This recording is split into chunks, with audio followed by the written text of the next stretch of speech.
Bab 057. Jika terjadi sesuatu pada suamiku, maka kalian akan lihat hal itu juga akan terjadi padaku. Tegas Aprilia sambil menutup sambungan teleponnya. Aprilia, kamu boleh. Boleh Pak. Boleh. Aprilia menghentikan teguran Apko karena mengatakan sesuatu pada kedua orang tuanya. Namun Aprilia berkeras hati. Bukan berarti karena mereka orang tua, mereka tak bisa salah. Ada kalanya mereka salah dalam melangkah dan tersilap dalam mengambil keputusan hingga akibatnya bisa seperti ini. Biar mereka tahu kalau akibat dari perbuatan mereka, mereka bisa kehilangan putri mereka lagi. Mai jangan bilang gitu. Stella lalu berdiri dengan lututnya hingga tingginya sejajar dengan Aprilia yang duduk di kursi roda. Aku gak tahu kalau ternyata cinta Mai bisa sebesar ini sama papa. Tapi, Mai harus ingat kalian punya Asam. Aprilia lalu menoleh pada Stella yang kini tengah kesulitan mengatur nafas karena tangis yang tertahan di kerongkongannya. Adik aku butuh orang tua yang sehat dan kuat untuk melihatnya tumbuh besar. Jika salah satu dari kalian sakit, apa gak kasihan sama kami? Stella tak bisa menahan lagi air matanya. Jika Mai saja sudah menyerah, lalu bagaimana dengan papa?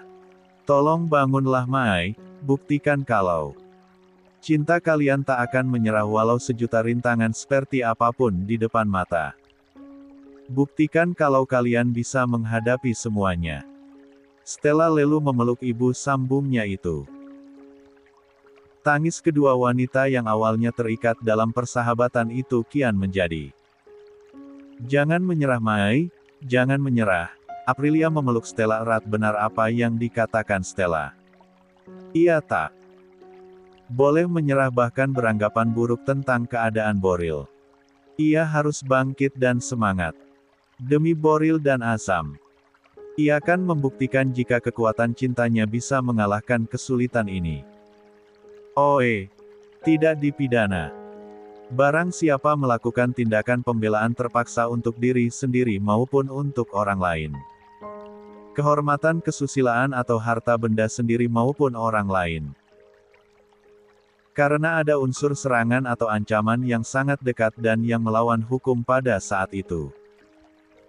Semua ini terangkum dalam pasal 49 ayat 2 KUHP yang mengatur tentang pembelaan diri luar biasa.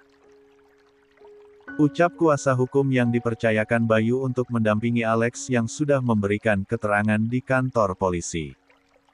Dan hasilnya dilaporkan pada Bayu. Adapun memang kondisi Pak Alex memang dalam keadaan mendesak. Jika tidak dilumpuhkan, maka yang bersangkutan dalam hal ini, Bapak Andika Dilan Rohichan bisa saja kabur dan tak bisa mempertanggungjawabkan perbuatannya. Dalam peristiwa penyerangan Bapak Boril Rohichan, yang melibatkan banyak pihak. Setiap kata yang diucapkan oleh kuasa hukum bernama Gary SH ini, didengarkan dengan baik oleh Bayu. A baru saja datang menjenguk Alex dan sudah mendapatkan hasil dari pemeriksaan. Adapun penggunaan senjata api oleh Bapak Alex bisa dikategorikan dalam pembelaan diri. Dan senjata api yang dipakai pun sudah memiliki surat izin dari instansi atau kantor yang bertanggung jawab atas kepemilikan senjata api tersebut. Ya, memang Alex memilikinya sejak masih jadi pengawal saya di Jerman. Bahkan saya yang memberikannya. Menjadi seorang pengusaha dengan resiko seperti saya, tentu orang-orang yang berada di sekeliling saya harus membekali diri mereka minimal dengan kemampuan bela diri dan senjata. Ucap Bayu selagi bicara dengan Gary. Kalau begitu mengenai proses hukumnya. Tidak usah. Gary langsung melirik ke arah Bayu. Gary tahu kalau Alex adalah asisten yang bekerja pada Boril. Dan Boril telah menerima pengeroyokan oleh Andika dan anak buahnya. Namun akan terasa janggal sekali jika seorang ayah memaafkan begitu saja penembak anaknya. Kenapa? Tanya Bayu tajam pada Gary yang membuat pria itu cukup terkejut. Ah, tidak Pak. Hanya saja, saya tidak mengerti jika Bapak tidak ingin memperkarakan kasus ini pada saudara Alex. Apa pasal yang bisa menjerat Andika dan anak buahnya? Lagi-lagi Gary tersentak kaget. Namun tak lama karena nampaknya Bayu menunggu jawabannya. Pasal 354 ayat 1. Barang siapa dengan sengaja melukai berat orang lain, diancam karena melakukan penganiayaan berat dengan pidana paling lama 8 tahun. Dan ayat 2-nya berbunyi jika korban meninggal dunia, hukumannya menjadi 9 tahun kurungan penjara. Bayu lalu menarik nafasnya dan menghembuskannya kasar. Seolah dengan itu ia bisa membuang seluruh beban di dadanya. Kita akan pakai pasal itu. Apakah Anda yakin, Pak? Tapi kenapa? Jika Anda menjadi seorang ayah, maka Anda akan tahu kenapa. Ucap Bayu tegas. Ia lalu berdiri dan menuju tempat pengaduan masyarakat kepada polisi. Sedangkan Gary tercengang dibuatnya. Benarkah jika Bayu membebaskan Alex dan malah mengadukan Andika? Alex Prakoso lahir sebagai anak pertama dalam keluarganya. Dididik sebagai pemimpin, ia terbiasa melakukan segala hal dengan logika dan pikirannya. Maka saat melihat Andika melakukan tindak kejahatan, satu yang dipikirannya, tembak, untuk menghentikannya. Walau setelahnya Alex harus menerima segala konsekuensi. Termasuk ditahan dalam beberapa tahun ke depan. Yang ia lukai bukan orang sembarangan. Yang ia lukai, adalah putra dari tuannya. Bukan kehilangan pekerjaan yang ia takutkan. Akan tetapi bayang-bayang akan dibenci oleh Bayu selalu ada di benaknya. Orang yang telah memberinya banyak hal termasuk karir dan kehidupan yang layak hingga bisa membeli barang-barang mewah serta mengangkat derajat orang tuanya di kampung. 3 adiknya telah lulus jadi sarjana, 2 adiknya lagi kuliah di luar negeri dan yang lainnya bersekolah di sekolah favorit. Bayu telah sangat berjasa dalam hidupnya. Dan ia tak sanggup membayangkan jika Bayu membencinya, apalagi jika Menkep Alex sebagai orang tak tahu diri. Lebih daripada itu, ancaman yang paling ia takutkan adalah kehilangan Stella. Ia baru akan melangkah bersama dengannya, dan Alex tak sanggup rasanya kalau harus disuruh berpisah. Namun, Alex terkejut saat polisi yang membebaskannya dari sel mengatakan kalau ia telah bebas. Ada pasal yang melindungi dan membenarkan tindakannya. Alex berjalan menuju Bayu yang menunggunya didampingi Gary. Dan Alex jalu mencium tangan Bayu. Lah tak menangis. Namun pandangannya yang berkaca-kaca sudah cukup menjelaskan perasaannya saat ini. Bak seorang ayah pada putranya, Bayu lalu memeluk Alex sebentar dan menepuk-nepuk bahunya. Terima kasih Pak. Dan, saya mohon maafkan saya. Ucap Alex yang kemudian diangguki oleh Bayu. Ikutlah. Banyak sekali pekerjaan menunggu kita. Alex terdiam. Ini pasti ada hubungannya dengan musibah jatuh yang dialami sang tuan. Stella sedang berjalan menuju ruang rawat inap ayahnya. Saat ia melihat dari kejauhan Bayu berjalan dengan Alex di belakangnya, sudut bibir Stella tertarik. Diam-diam ia bersyukur pada Tuhan karena Alex tak diperkarakan. Walau bagaimanapun, Stella tak memungkiri jikalah khawatir dan cemas jika seandainya Alex harus ditahan. Meski ia tahu pasti ada konsekuensi dari tindakan Alex tersebut. Bayu dan Alex sampai di depan pintu kamar Boril. Papamu sudah sadar, Stel? Stella menggelengkan kepalanya. Belum Opa. Nampak kesedihan dari wajah Bayu. Opa akan ke dalam menemui Oma. Oma di ruang rawat Om Andika. Baru saja Oma ke sana setelah Mai mau tinggal satu kamar sama Papa. Kenapa? Gimana Azam? Dia gak boleh lama-lama di ruang sakit. Azam ikut sama Pak Apko dan Bu Liana di ruang rawat bayi. Nanti Mai akan menyusui secara berkala Azam. Dan kembali lagi ke sini. Karena Mai mau nungguin Papa. Mai bilang Mai mau jadi orang yang pertama yang dilihat Papa saat Papa sadar nanti. Hati Bayu mencelos. Ingin ia katakan pada Andika, lihatlah dampak yang telah ia sebabkan. Boril terancam lumpuh dan kehilangan penglihatannya. Sudah lebih dari 6 jam dia belum sadar dan anak istrinya kini harus ikut menderita. Dan demi Tuhan Aprilia baru saja melahirkan.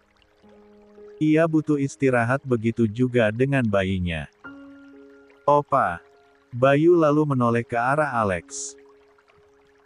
Saya mau ke istri saya dulu, Lex. Tolong kamu di sini dan jaga Stella, Aprilia dan Boril.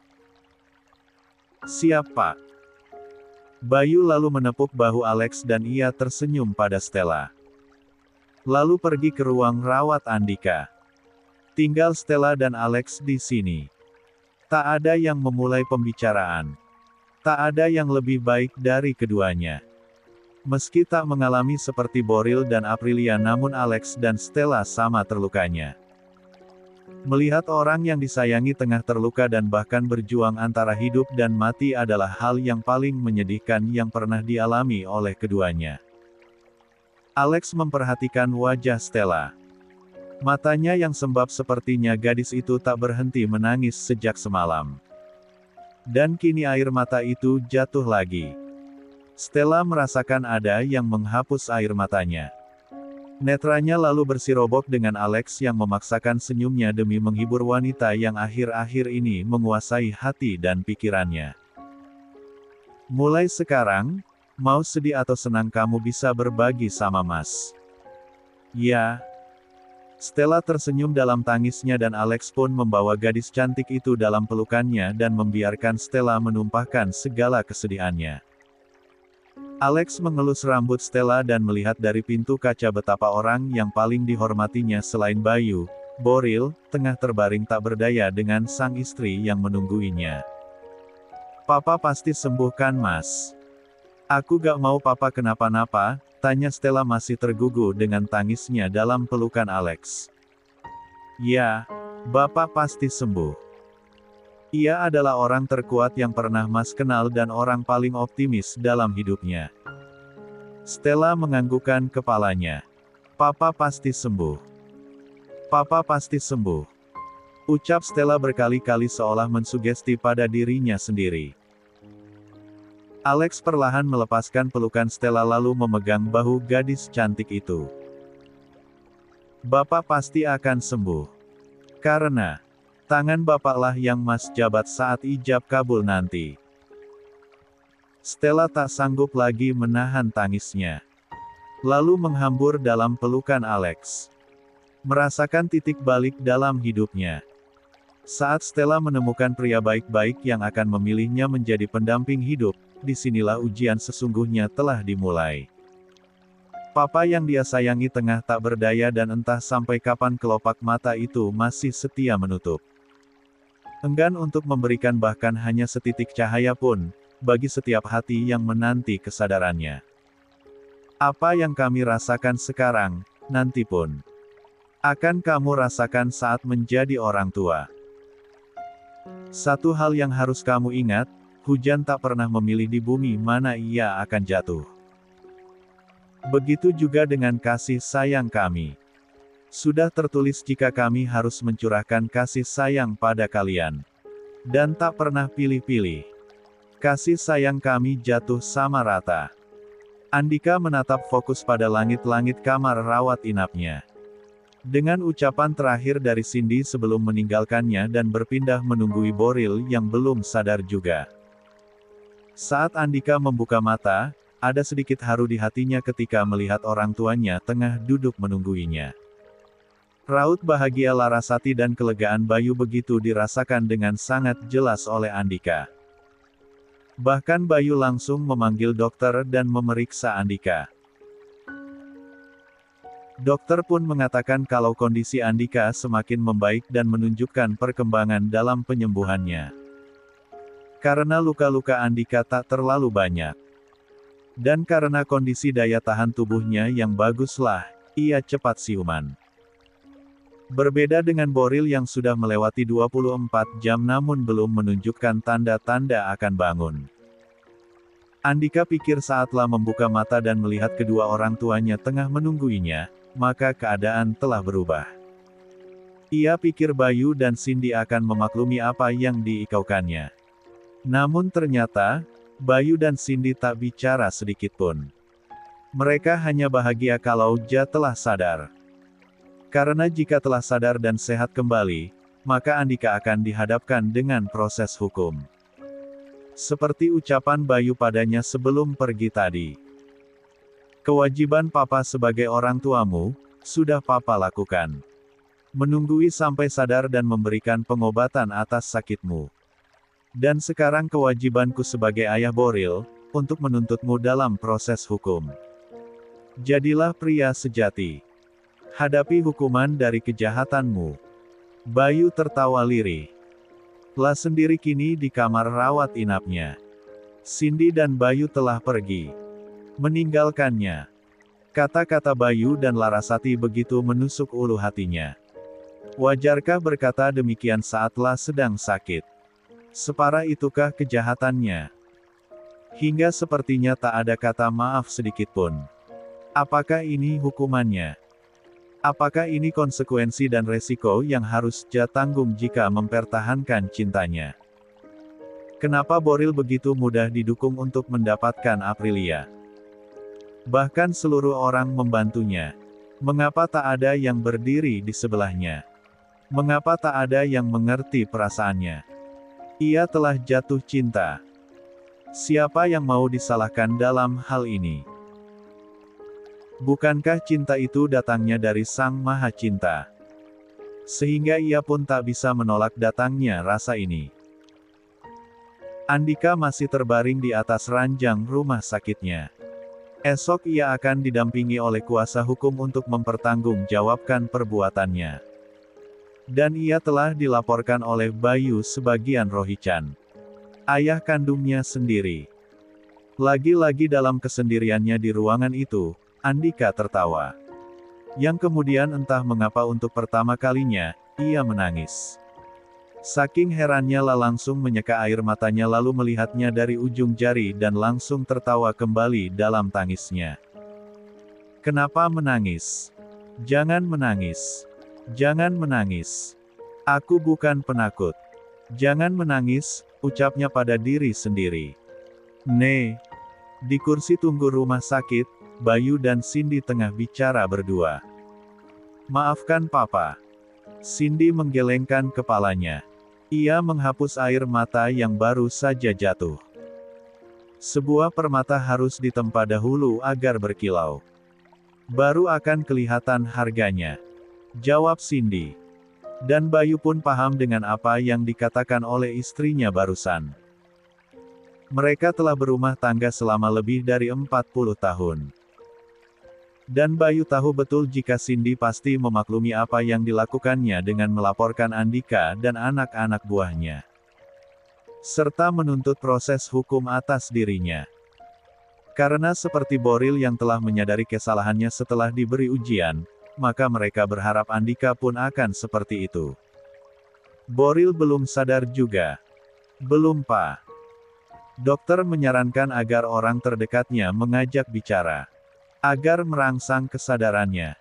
Dan Mama pikir hanya Aprilia yang bisa melakukannya. Bayu mengangguk. Ia kemudian menghembuskan nafasnya lelah. Kedua alisnya terkadang bertaut seperti memikirkan hal yang sangat berat. Aprilia, kasihan dia. 2 kali menderita karena putra kita. Dulu oleh Boril dan kini dengan Andika. Ya, Tuhan. Betapa saya sangat berdosa pada Aprilia, lirih Bayu yang diangguki oleh Cindy. Yang Mama salut, di usia semuda itu, ia bisa mencintai pria seperti Boril dengan tulus dan memaafkannya. Dengan mudah. Bukan tanpa alasan Cindy mengatakan hal seperti itu karena siapapun tahu meskipun kondisi fisik Aprilia sangat lemah di mana dia baru saja habis melahirkan, dan harus memberikan ASI eksklusif kepada bayinya. Namun dia masih sanggup untuk menunggui Boril yang belum sadar pasca dioperasi. Hari ke-7. Coba tebak, aku pakai baju apa? Hitam. Selutut. Rambut aku digerai loh mas gak mau belai rambut aku. Habis disamponi. Mau cium gak?